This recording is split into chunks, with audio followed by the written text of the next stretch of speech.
This is Reality Dispatch, written by Jim Mintz. The corner store was at the bottom of the hill, but getting to the top was the hardest part. My bike had terrible gears, and I always strained under the pressure of pedaling it upwards. I wanted a new one. I begged Mom and Dad for a new one constantly. I rode with Danny McCain on Saturdays, and one time he let me have a ride of his Huffy. I had the same result. So maybe it got me thinking, the bike isn't the problem. Maybe my legs are. We rode with Adam Gartolo one Saturday.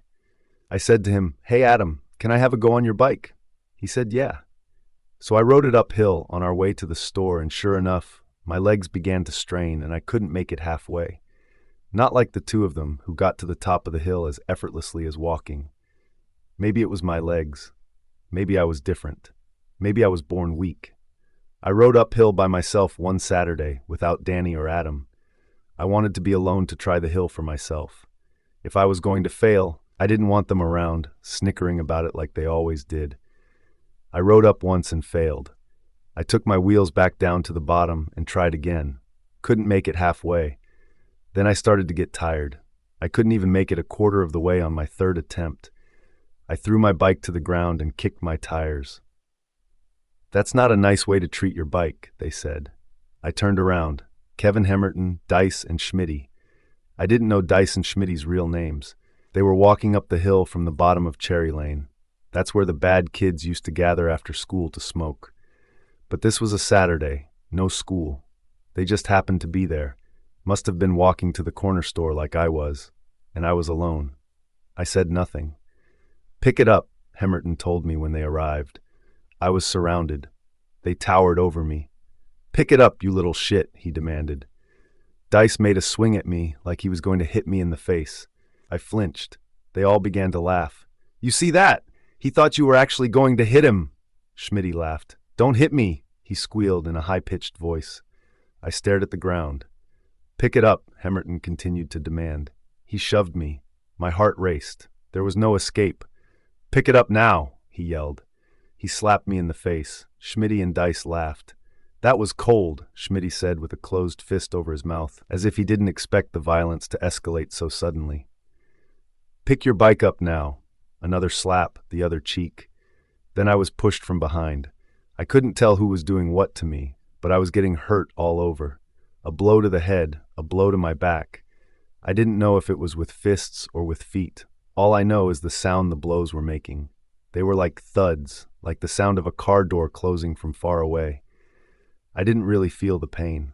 It was all numb after a while. I didn't go to the hospital at first. Mom just kept me in bed and gave me drinks to sip because my teeth were too sore to eat. But Dad got one look at me when he came home from his night shift and demanded that I go. I think it was 3 cracked ribs and a broken kneecap. Both my wrists were broken. The doctor said they must have stomped on them. I don't remember, but every once in a while I'll have a nightmare where I see one of them stomping on my hand.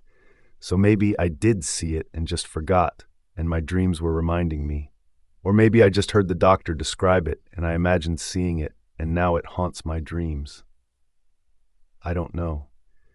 It took a few months to get better, and when I did and was able to go out again, about 8 months later, the weirdest thing happened. Danny and Adam were on their way to the corner store, and I rode up to tag along. I was expecting them to be happy to see me, to be concerned. They were standoffish.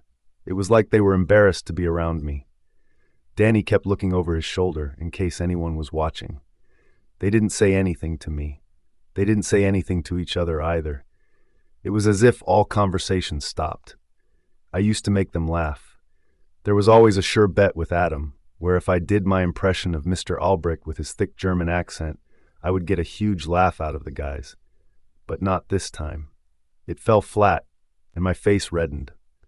When we got to the shop, I just wanted to be home. I felt abandoned. They never said anything, but my gut told me why they didn't think I was worthy to be their friend anymore. And so, from that day on, I wasn't. I kept to myself, stayed in my room, learned how to master Donkey Kong Country, even finished the game. I learned how to write. I was in love with writing. So I taught myself every nuance, every cadence needed to sustain a reader in keeping with my vision. My solitude was my curse, but also my gift. That was 28 years ago.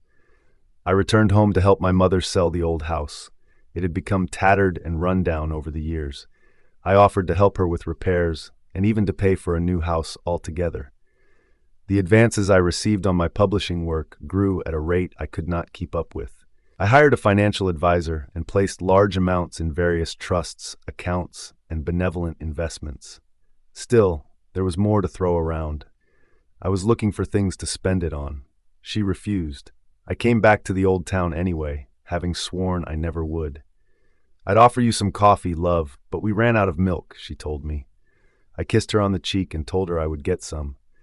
I'd try the corner store first, see if it was still in operation. I hopped into my Ford GT Mustang that I had organized the purchase of a week prior to my arrival. If I was going to spend my time around the old village, I'd want my success spelled out to anyone who used to know me.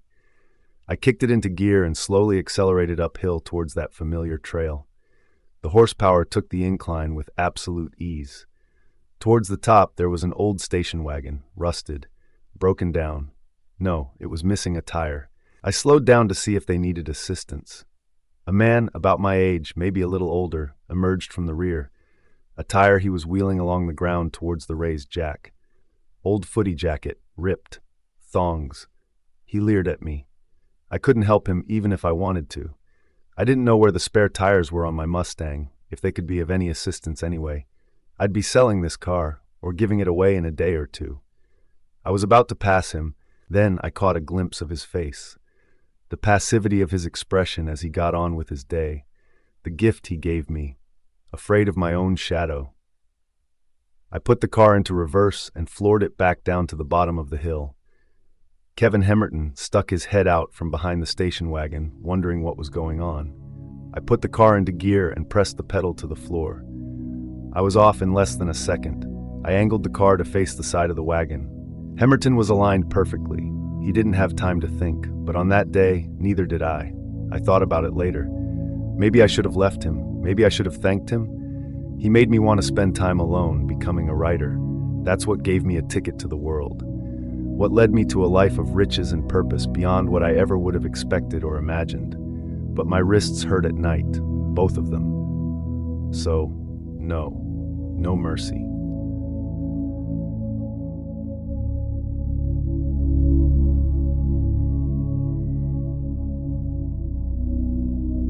For more stories of fact-based fiction, head to jimmins.substack.com.